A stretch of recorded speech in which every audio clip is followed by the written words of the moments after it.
Good day, everyone, and welcome to CERAWeek 2025. My name is Judson Jacobs, and I'm a research director here at S&P Global, where I help to lead our energy, technology, and innovation practice. And I'm joined today by James Hancock, who's the co-founder and chief executive officer with WATTER, with two T's. With two T's, yep. Welcome, James. Thank you. Thank you for having me. And so I think congratulations are in order as well. You are one of our class of 2025 energy innovation pioneers, so congratulations on that great honor. Thank you. I'm honored. How's the conference been? It's been good. It's been good. So I've been to CERAWeek a few times now, but this is my first time with the executive side. So I've kind of been trying to mosey around here, seeing what Larry Fink has to say, for example, and really taking in kind of the higher level, I guess, of yeah, it's pretty fancy over the side. So anything stand out to you like that? Going on? AI.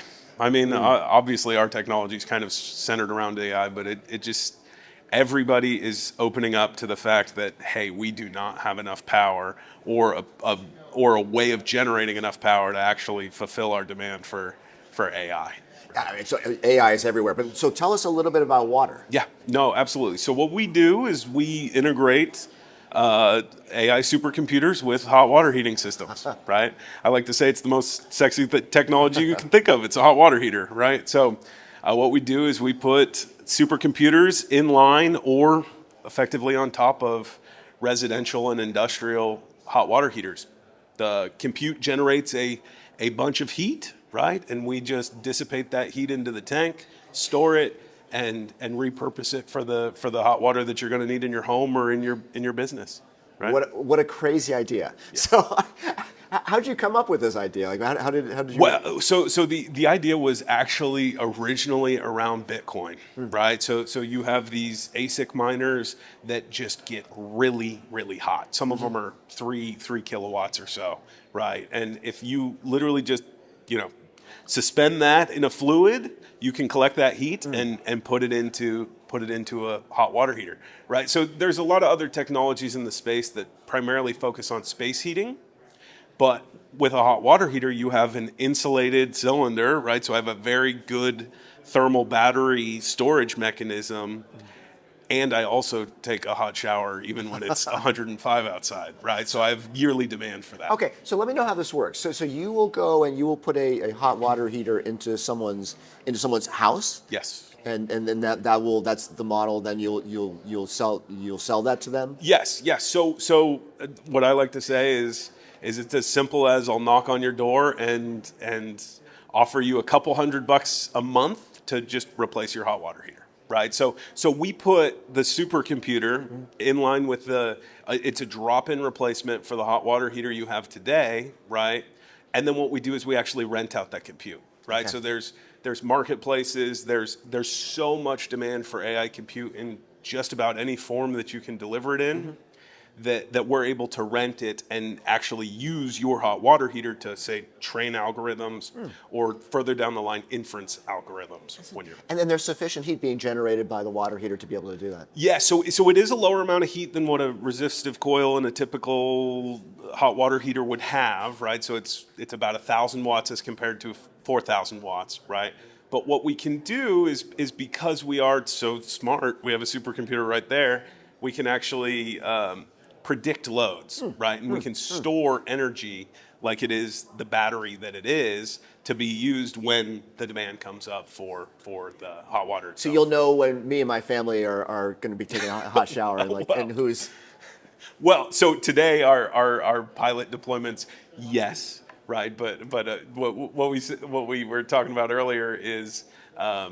You once you get to production, you really start to move towards a more federated model where there's a lot more privacy associated with individual users, and the predictive analytics really come in at the overall scale. Okay. Right, so how'd you get started? So Hunt actually funded us. Hunt Energy. Hunter Hunt is my boss's boss, I guess. But Todd Benson is really the chief innovation officer at Hunt Energy. He started this team that is the Hunt Innovative Technologies team that is really just all about cool technologies, funding them through an accelerator type program, and then spinning them out like we've been. Where are you? What stage are you in right now? Are you So still part of Hunt, or are you? we've just spun out, right? Okay. So the press release is probably still, the ink's still wet at this excellent, point, okay. right? But we raised our $5 million seed round and have fully spun out from Hunt. Hunt is still very, very involved and very helpful for us going forward. There's members of the board, right, and they're still the great Hunt that they've always been. That's great. So where I mean, have you deployed these now in residences? Yeah, so we have 3 prototype deployments out. One is in my house, and funny story there. It was actually deployed the week that my son was born.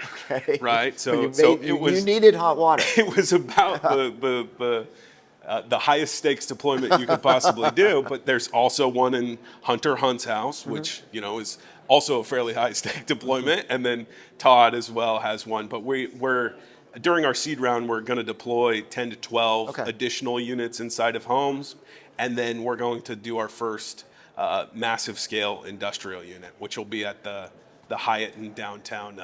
In downtown. Okay, great. Dallas. Oh, that's great.